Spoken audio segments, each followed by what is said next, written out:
llamado MAPA.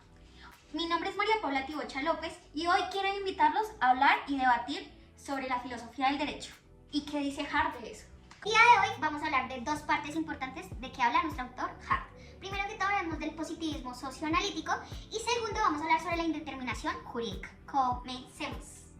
Bueno, iniciando este gran podcast vamos a hablar primero que todo sobre Hart y el positivismo socioanalítico. Para poder entender eso vamos a dividirlo en cuatro partes. La primera parte vamos a hablar sobre una de sus obras más importantes de Hart, que es El concepto del derecho, publicado en 1961 y su traducción fue en 1963. Entonces, eso va a ser el primero. El segundo punto vamos a hablar sobre la teoría general del derecho que aplican en este libro. Tercero, vamos a hablar sobre la teoría imperativista del derecho, dicho por John Austin. Y por último, vamos a hablar los tipos de reglas de Hart. Comencemos. Vamos a hablar primero de una de las obras más importantes de Hart, que se llama Concepto del Derecho, publicado en 1961 y traducido en 1963. Esta obra impactó mucho en el mundo en la teoría del derecho y en la filosofía del derecho. La intención de esta obra, o lo que quiere generar Hart, es como crear un debate sobre el estudio, la adjudicación y la aplicación judicial. La discrecionalidad judicial. ¿En qué consiste? Es un problema que se abre a partir de otros dos grandes problemas, que son los siguientes. El primero es el lenguaje. El segundo es la coherencia lógica de los sistemas normativos, es decir, de las normas. Sabemos que el lenguaje para Hart, es decir, lo ve como una textura abierta. ¿Qué se refiere con textura abierta? Que existe una variedad potencial en el lenguaje. Y eso puede generar como que exista dificultades al resolver un caso en los temas jurídicos. No solo eso, sino que pueden crear problemas a la hora del juez poder decidir. La coherencia lógica en los sistemas normativos. ¿Qué quiere decir Hart con eso? Existe la posibilidad que las normas se contraigan unas a las otras, lo cual eso puede existir una superabundancia de información normativa para resolver algún caso. Y eso también puede generar la carencia de soluciones jurídicas, que en otras palabras se llaman lagunas jurídicas. El enfoque y las herramientas que utiliza Hart para poder confrontar el tema del derecho. Entonces hay que tener en cuenta que él tiene una perspectiva socioanalítica del positivismo. ¿Qué él quiere hacer? Él quiere reformular el positivismo, porque consiste en introducir dos herramientas para poder entender el problema del derecho a partir del positivismo. Entonces, hay dos perspectivas. La primera es la sociológica y la segunda es las herramientas que provee la filosofía analítica. Con la perspectiva sociológica, ¿a qué se refiere eso, Hart? Son prácticas sociales para poder entender cómo funciona el derecho, en cuanto fundamentada a la cadena de validez. También está la herramienta que provee la filosofía analítica, que básicamente se encarga en hablar sobre los problemas del lenguaje. En fin, para Hart, su concepto del derecho se centra toda su atención en las formas en cómo actúan las personas en las situaciones reguladas por el derecho. Significa para Hart que no tiene por objeto un sistema normativo concreto. Otra de sus características es que siempre va a ser aplicable para cualquier sistema jurídico. Su fin es poder reconocer estructuras fundamentales para cualquier sistema normativo que podamos estar hablando. Otra cosa importante es que su enfoque es positivista, es decir, él quiere lograr hacer un estudio descriptivo. ¿A qué se refiere con descriptivo? Quiere aclarar y estudiar las estructuras y el funcionamiento como tal del derecho. A él realmente nunca le interesó elaborar una justificación moral de las prácticas jurídicas. Punto, vamos a hablar sobre la teoría imperativista del derecho por John Austin y Hart. Hay que tener en cuenta que el derecho son las órdenes respaldadas por amenazas. Para Hart, él siempre mencionó que es un sistema jurídico que es necesario que exista una persona que emita órdenes generales respaldadas por amenazas y que esas órdenes puedan ser obedecidas. Y se llegaban a muchas preguntas como ¿quién emite la orden? ¿Cuáles son sus órdenes? Y eso generaba grandes problemas. El primer problema es la diferenciación entre el derecho y las órdenes respaldadas por amenazas. Segundo problema era la diferencia entre obligación jurídica y la obligación moral. Tercero, era la relación entre el derecho y las reglas. Vamos a concluir con los tipos de reglas de Hart. Para Hart solo existían dos tipos de reglas, las primarias y las secundarias. Las primarias eran las que asumíamos como normas que imponen obligaciones a la hora de hacer acciones tanto positivas como negativas. Las secundarias son aquellas que otorgan facultades a particulares o a autoridades públicas, que normalmente les dan la oportunidad de crear, modificar, extinguir y determinar efectos de las reglas primarias. Las reglas que eran para Hart. Una de las primeras reglas era reglas de cambio.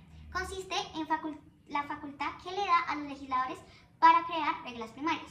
Otra de las reglas era reglas de adjudicación, que buscan básicamente regular el ejercicio de la función judicial. Otra de las reglas es reglas de conocimiento, que básicamente nos lleva como al problema que quiere dar Hart, o bueno, como ese problema fundamental, que dice que no se predica su validez sino una existencia fáctica, ya que integra el aspecto sociológico en el derecho. Otra regla para él era para establecer criterios y para determinar qué era el derecho y qué no. Entonces, a partir de eso, reduce el derecho a órdenes y también crea una diferenciación de verse obligado y a tener obligación. Obviamente, a partir de eso, empezamos a hablar sobre la diferenciación entre el punto de vista interno o externo. La parte interna, que es EMIC, normalmente es el participante de una práctica determinada, asume reglas, creencias y tiene condiciones. Y lo que pasa en la perspectiva externa, ETIC, es que es observador que se encuentra afuera de la práctica, lo cual eso describe que el derecho son como órdenes respaldadas por amenazas porque es una perspectiva que está fundamentada desde el punto de vista externo, o sea, desde el observador. Y eso hace que no comprendamos el sentido que le da a los participantes a la práctica. Y existe una carencia. Y llegamos al punto que estamos en una ambigüedad en cuanto a qué sería realmente la regla del reconocimiento. Pero pues más adelante, en la otra parte de mi podcast, lo veremos. Bye. Volvemos a esta segunda parte de este gran podcast que es sobre la indeterminación jurídica. Comencemos. Para entender qué es indeterminación jurídica vamos a basarnos en tres partes. La primera es hablar sobre el problema del lenguaje. La segunda parte sobre el problema de las normas y como tercera parte vamos a hablar sobre los problemas ideológicos en torno al lenguaje y a las normas. La problemática, que es la problemática de la indeterminación lingüística, pues vamos a hablar de tres factores importantes. El primero es la ambigüedad del lenguaje. Segundo, son las imprecisiones en el lenguaje. Tercero, son las cosas que se desprenden de la carga emotiva. Entonces, cuando hablamos de ambigüedad en el lenguaje, hace referencia a que en una oración nos podemos expresar o se puede significar más de una preposición o más de un sentido. O sea, existe una multiplicidad de sentidos. Entonces existen dos tipos de ambigüedad. Ambigüedad semántica, que consiste como en los distintos significados que podemos identificar de distintas maneras. Como segunda es ambigüedad sintáctica, que en qué consiste. Es el orden en el que se estructuran las palabras en una oración y eso produce una ambigüedad. Imprecisiones del lenguaje. Entonces, ¿a qué hace referencia? Es cuando una oración puede ser o es vaga en el significado de las palabras. Es vago porque le hace falta claridad a varios términos. Entonces existen tres tipos de vaguedad. El primero es la extensional, que carece de límites claros, es la extensión de lo que está refiriéndose pero nunca va a ser claro. Está la relacional, que es como la interpretación de un término que depende de una relación o una comparación. Y eso hace que adquiera un sentido o se pueda interpretar de varias maneras. Está la contextual, que el significado de la palabra depende del contexto o en la situación en la que estemos presentes. Ahora vamos a hablar nuevamente sobre la textura abierta. Pues lo que se menciona es que el lenguaje por su naturaleza siempre tiene un grado de indefinición en toda situación. Este lenguaje jurídico y las normas por el legislador se puede interpretar de varias maneras, que eso genera el tercer problema que ya vamos a mencionar. El tercer problema es cómo se desprende esa carga emotiva. ¿En qué consiste? Es un lenguaje que sirve para demostrar emociones, entender emociones y poder provocar esas emociones. Obviamente eso genera mucha complejidad porque pues lo ideal es poder entender esas actitudes, pero pues cada persona tiene una forma de ver puntos diferentes a la hora de actuar y de expresarse. Entonces, obviamente podemos malinterpretar palabras que pueden decir los autores a la hora de escoger un lenguaje a carga emotiva. Parte de la interminación jurídica vamos a hablar sobre los defectos lógicos de los sistemas jurídicos, que son las normas. Comencemos. Partes. La primera es la contradicción de las normas jurídicas, la segunda es la redundancia normativa y la tercera son las lagunas del derecho. Acción de las normas jurídicas. ¿En qué consiste? Se plantea que en un mismo caso existen multiplicidad de soluciones normativas, pero se contradicen en sí mismas para solucionar casos. Redundancia normativa. ¿En qué consiste? Hay distintas formas que frente a un mismo caso, pero la diferencia es que no se contradicen entre sí. Pero lo que pasa es que todas se estipulan en la misma solución y eso debería ser simplificado, o sea, que las lagunas del derecho, que básicamente es todo lo contrario a lo mencionado anterior. No hay abundancia de soluciones jurídicas, sino hay una escasez gigante y ausencia de falta de solución normativa.